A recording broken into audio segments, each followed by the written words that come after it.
Good evening. For a president who, by his own acknowledgement, has comforted far too many grieving communities, President Obama faced an even more difficult challenge in Dallas today, paying tribute to the 5 policemen murdered in Thursday's ambush and praising the courage of law enforcement, while at the same time speaking frankly about racial bias and invoking the names of African-American men killed by police.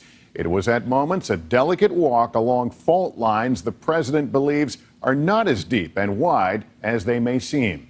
NBC's Gabe Gutierrez has more. In the wide-ranging speech, President Obama seemed frustrated but hopeful. I'm here to insist that we are not as divided as we seem. And I know that because I know America. I know how far we've come against impossible odds. This, the 11th time he's traveled to comfort a city after a mass shooting. I've seen how inadequate words can be in bringing about lasting change. Joined by Vice President Biden and former President George W. Bush, the focus was on those absent, the 5 officers who lost their lives during Thursday's rampage, represented by 5 chairs with folded flags. The vicious killer of these police officers, they won't be the last person who tries to make us turn on one another. We know there is evil in this world. That's why we need police departments.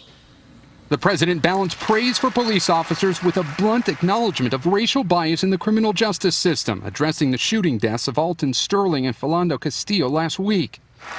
We can't simply dismiss it as a symptom of political correctness or reverse racism. Some of his comments drew mixed reactions from an audience filled with law enforcement.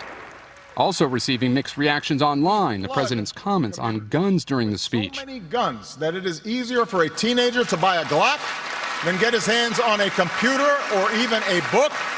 Former President Bush, a Dallas resident, spoke earlier in the memorial. Too often we judge other groups by their worst examples, while judging ourselves by our best intentions. Dallas Police Chief David Brown quoted Stevie Wonder. And I've got to say, always, I'll be loving you always.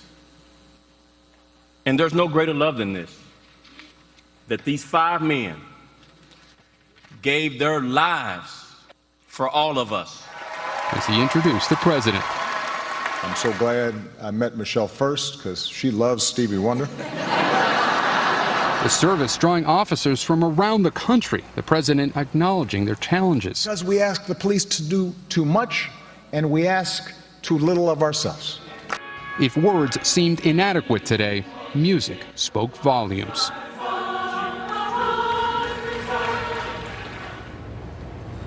More of downtown Dallas is slowly starting to reopen as investigators clear the huge crime scene.